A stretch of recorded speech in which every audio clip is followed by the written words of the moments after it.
What's up, everybody? Welcome to the first Benny on the Beat of 2020. Hope everybody's having a great year, blah, blah, blah. Let's talk about some cop stuff.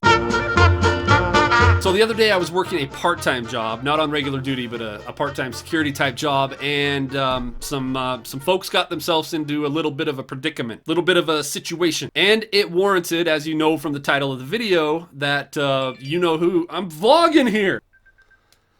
Why all of a sudden am I the most popular person in the world? Means you're a very beautiful woman. Okay, I totally forgot where I was. You guys know there's no script here. Donut Operator uses a script, and he has how many subscribers now? A buttload? However, he is much better looking, has a better mustache, and he's not fat.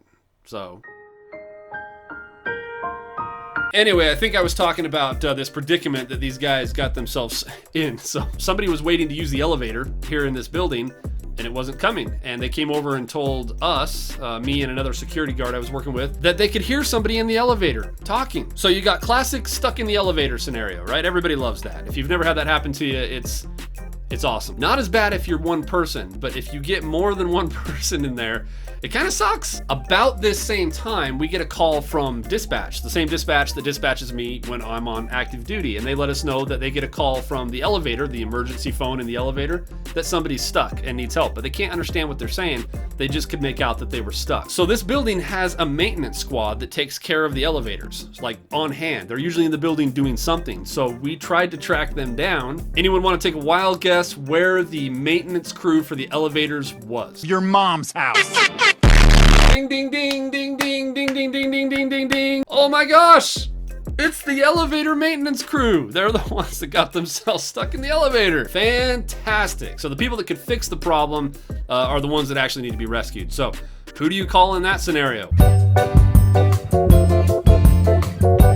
Obviously, right? So that's what we did. I'm sure we interrupted cooking class or yoga or whatever they were in the middle of doing, but they eventually found it in their time to make their way there. It took forever, but they finally showed up and went over to help these poor individuals out, and they were quite embarrassed. They were not super excited to be stuck. I don't know if they were actually working on the elevator and they're the ones that caused it to break, or they just happened to all be coming back from break or something, and it broke. In any case, this story had a happy ending. Once again, the fire department was able to rescue and save these poor stranded maintenance crew workers, and totally reinforced why they are the heroes that we all know they are. And they rushed right back to the fire station, changed back into yoga pants, and finished their workout.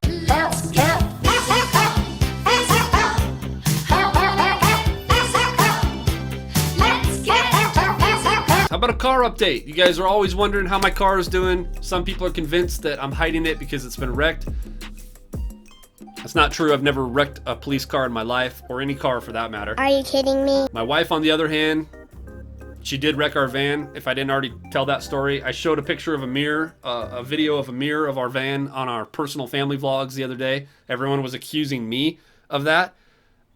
Excuse me. Anyway, the police car is fine. I did have it in the shops for a couple days. Standard maintenance, no big deal. I was stuck in an Impala during that time. It was the worst 2 days of the entire year. But I'm back in my car and she's fine. I would show you video evidence, but I'm too lazy. I'm not going to. We did have an officer-involved shooting in our department recently, and it was a buddy of mine. It was a friend that I actually used to work for in a different department, and we both came to work at the department I'm at now. What did I say? The crazy thing about this is his second shooting that he's been in since he's been in this department. The first shooting he got in, I did a ride-along with him the day before. It was really weird for me because I was with him the day before, heard about this shooting that happened, found out a little bit later that it was actually him that was involved. It was just weird in my mind that I had been with him the day before, for whatever reason. I haven't seen him in a long time. He works in a different area of town. We don't ever see each other that often. I happened to go on him and back him on a call on the other side of the city. I was the only unit available or something like that, and I happened to see him a couple weeks ago. I ran into him and we chatted for a minute. The next day, again, he gets involved in a shooting. Now, one time is a coincidence. 2 times, it's obviously still a coincidence. But I couldn't help but remember that and notice that. It's a little bit weird. I'm not the super superstitious type, but if he is, he might just want to stay away from me. I don't know. All right, let's take a moment for a water break for the vlogger, please.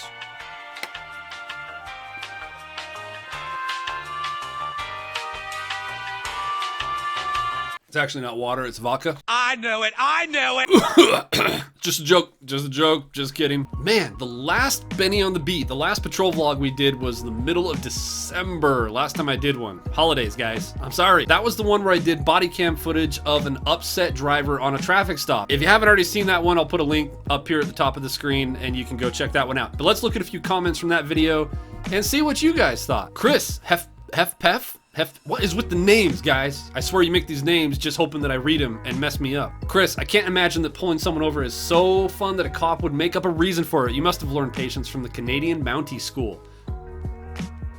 Are they like famous for their patience? Thank you, Chris. I appreciate that. And you're absolutely right. There are plenty of stupid drivers and actual violations going on. It's easy to just pick one of those and pull people over. It's not so fun that you gotta make stuff up. Like just not liking the color of your car. Is there a reason why you stopped me? I don't just dislike the color of your car. Aw, Brie Lynn, I just wanted to wish you and your family a Merry Christmas and hope all your dreams come true.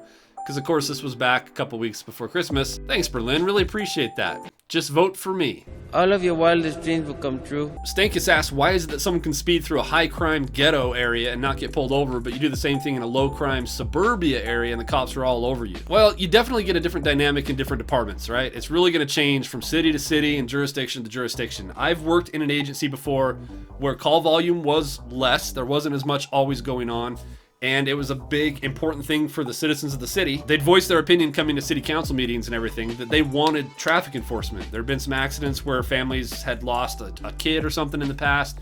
City had wanted to crack down on it. So we responded to that and did a lot of traffic enforcement. Obviously, when those people get pulled over, they're not happy about it, but we did more enforcement because we had the time and because the citizens wanted that. So it's gonna change in different areas. I don't think that really answers your question. I'm pretty sure it didn't. Sorry. Maddie got pulled over for not coming to a complete stop. He was in a pharmacy delivery vehicle. Cop came up and asked, do you know why I pulled you over today? I responded, drugs. Dude cracked up and said, please come to a complete stop every time I walked away. I would have done the same thing. I would have given you credit for that. My man, Chittown Jason, great job de-escalating the situation, even if it started off bad. Videos like this are how we slowly change that stigma about law enforcement. Well, that's a great side effect. If it does change the stigma, that's great. I only do these because it gives me an excuse to be downstairs in the basement while my wife does the dishes upstairs. I know it. I know it. It's a joke. I tell a joke. Emily Smith, I wasn't sure if I'd like the body cam of you, but I was very wrong. What? Why wouldn't you like the body cam of me, Emily? Is that a fat joke? It sure is. Enjoyed both your comedy and education. Well, thank you, Emily. I appreciate that. On that note, probably enough for this one. Guys, leave comments. Leave comments. If you're new here, I like to try to respond to some of those and interact with you guys. So we pick a few on each of these videos and respond to them in the next one.